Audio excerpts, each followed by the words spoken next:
Okay, so hi, it's Tim from Tennishead here. Today we've been looking and trying the new Asics Court FF3. We're delighted to be joined by Jack Carpenter, who is a top player, but he's also a coach of professional tennis players. So he is on his feet all day on a tennis court, I presume. Yes. Now, these are his current shoe that he has been wearing. This is the Court FF2, a much loved, well-worn shoe by the looks of it. Very much loved, yes.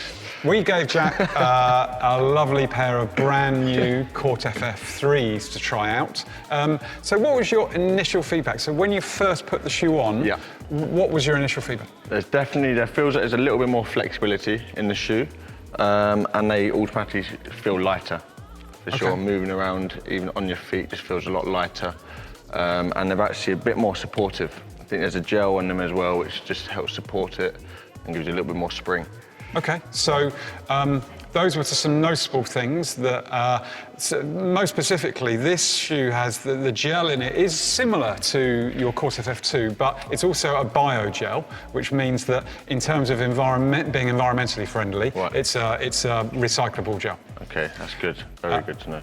So you then went out and we saw you hitting some balls and moving around. A big change from this 3 is that it's got a triple sole to it. So on the Court FF2, the sole is split in 2. On the Court FF3, the sole is split into 3. So that is to enable you to really stick to the court in lots of different places because the sole can move with your foot and enable you to stick to the court. How did you find it when you were sort of pushed out wide, moving around? Felt a lot more solid and stable, moving from side to side, especially changing direction. Felt like the foot could actually stick in that position more stably. Do you slide when you play? I don't loads, actually, no, not to be honest. Apart from a clay court, I don't really slide in a hard court. But you you can stick there in position, load, and then recover. Okay, but obviously when you're playing, with a pro player, you are being worked hard. Yes. And you're pushed out wide. In terms of change of direction, so this shoe also has a split twist truss, which is in the arch of the foot here. The idea behind that and the technology is to enable you when you're changing direction.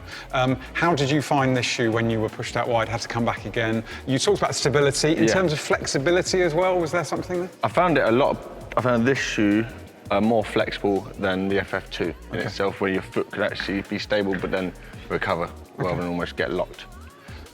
So the classic reasons that people like the Court FF are for the mono sock being snug on your foot and giving you that stability.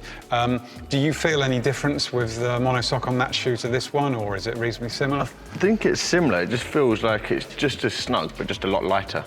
With that flexibility, that one feels a little bit stiffer with this, You've chosen the most expensive Asics shoe to wear. For you, it's the tool of your trade. You're in your shoes the whole time. So, in terms of the sort of return on the value, is it something you don't think about because you just need the best? Yeah, I think it's the most important piece of equipment, really, the shoe. Because like you say, you're on your feet all day long. So I think it's worth the investment for tennis players and tennis coaches. And if you were a club player who had to think about, buying a cheaper shoe or going for something more expensive but obviously more premium, would you encourage them to just go for the better shoe? I would, yeah. It's like the old saying, if you buy cheap, you buy twice. So hopefully it sort of stays at, it will durability and it will, protect your feet rather than having to spend a bit of money on physios. So there we go, injury prevention. More cost-effective over the long run, and it gives you that stability on court. So, thank you very much. Thank you.